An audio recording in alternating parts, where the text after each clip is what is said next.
আমরা দাবি করছি না, মানুষ দেখছে যে গান্ধীজির খুনিরা আজকে ভারতবর্ষের ক্ষমতায় এবং তারা দেশকে যেভাবে ভাগ করতে চেয়েছিল আর তারা সেই পথে তারা চালনা করার চেষ্টা করছে।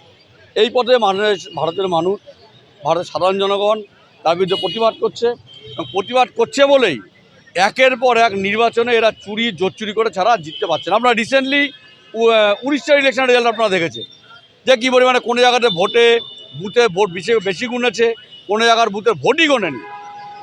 ফলে আজকে আরএসএস এবং বিজেপিকে ভারতের মানুষ এত ঘৃণা করে যে তারা একমাত্র প্রশাসনকে কাজে লাগিয়ে ছাড়া তারা অন্য কোনোভাবে আর ক্ষমতা থাকতে পারছে না।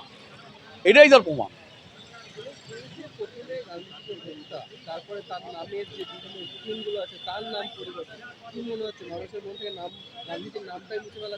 আসলে গান্ধীজি একটা আদর্শের নাম। তারা ভাবছে যে গান্ধীজিকে নাথুরাম গডসে খুন করেছে, তারপরে আমরা যেমন এই মনরেগা থেকে নাম মুছে দিয়েছি, ফলে গান্ধীজিকে আমরা সহজে মুছে দিতে পারবো। আসলে আমরা মনে করি এটা গান্ধীজিকে দ্বিতীয়বার খুন করছে এরা। প্রথমে ফিজিক্যালি নাথুরাম গডসে এবং নারায়ণ রাও আপ্তে তারা ফিজিক্যালি গান্ধীজিকে খুন করেছে। আজকে আরএসএস এবং বিজেপি তার আদর্শকে খুন করে গান্ধীজিকে দ্বিতীয়বার খুন করার চেষ্টা করছে।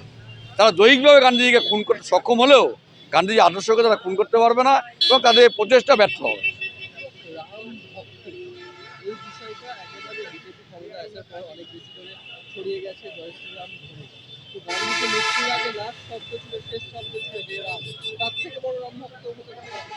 নেই, সত্যি সত্যি গান্ধীজির থেকে বড় রাম ভক্ত নেই। আপনি যদি একটু খেয়াল করেন, গান্ধী সবথেকে ভালো, সবথেকে বেশি যে এই গজলটা শুনতে ভালোবাসতেন সেটা হচ্ছে রঘুপতি রাঘব রাজা রাম, পতিত পাবন সীতারাম, ঈশ্বর আল্লাহ তেরে নাম, সবক সন্মতি দে ভগবান। তিনি ঈশ্বর এবং আল্লাহকে, রাম এবং রহিমকে তিনি একসঙ্গে দেখতে চেয়েছেন। রাম এবং রহিমকে তিনি একসঙ্গে কল্পনা করেছেন। তিনি রহিমকে বাদ দিয়ে রামকে কল্পনা করেনি বা রামকে বাদ দিয়ে রহিমকে কল্পনা করেনি।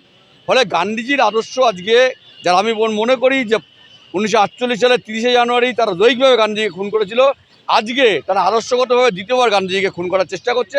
আমি আবার বলবো যে আরএসএস এবং বিজেপি এই কাজে ব্যর্থ হবে।